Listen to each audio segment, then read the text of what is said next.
There was a time in the life of Solomon where he might be referred to as a worldly man, and that is because Solomon took a very worldly path in his reasoning. Now, man throughout the ages has sought to answer some very basic questions, and man has put all his wisdom and all of his faculties to work to seek the answers to big questions such as, what am I? Where did I come from? Why am I here? What is my purpose? Where am I going? What comes after my death? Will my existence make any difference? The answers to these questions have been sought through philosophy, through reason, through the different world religions. So we find that man has often sought these answers in just the same way that Solomon did, and that is through worldly wisdom. Now, there is no doubt about Solomon's wisdom. He had the mental abilities to search out the answers to the questions that were on his mind, but he also had the wealth and the resources to pursue that task.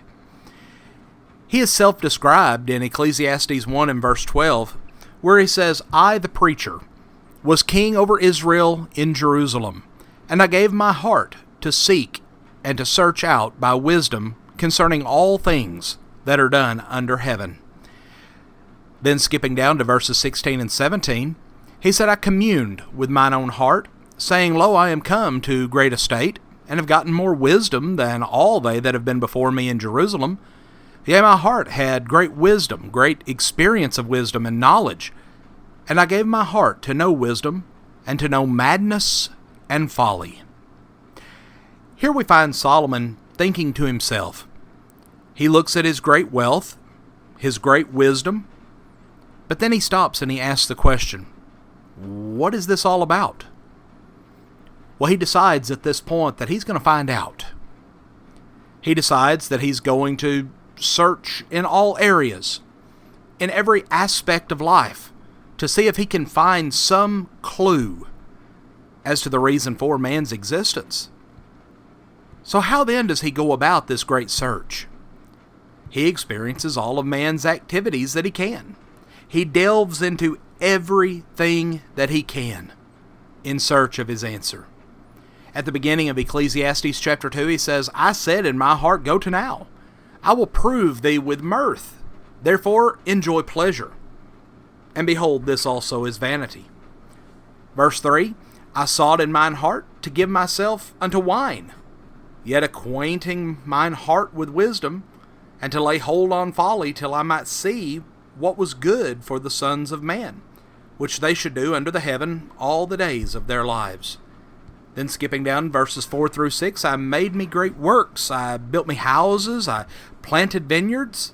I made gardens and orchards, and I planted trees in them of all kinds of fruit. I made pools of water to water therewith the wood that bringeth forth trees." And then verses 7 through 8, "I got servants and maidens, and had servants born in my house. Also I had great possessions of great and small cattle above all that were in Jerusalem before me. I gathered also silver and gold, and the peculiar treasures of kings, and of all the provinces. I got men singers and women singers, and the delights of the sons of men as musical instruments, and that of all sorts." Then he goes on, "So I was great, and I increased more than all that were before me in Jerusalem.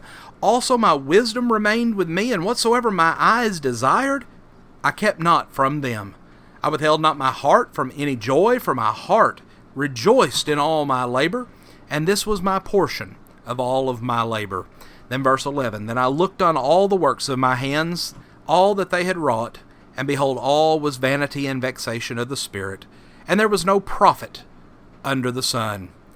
As he looked at his search at all of the things that he engaged in, he looked at all of the things that this world has to offer, that this world claims to bring great joy, and he realized that that was not where the answer to those questions, where the meaning of life is to be found.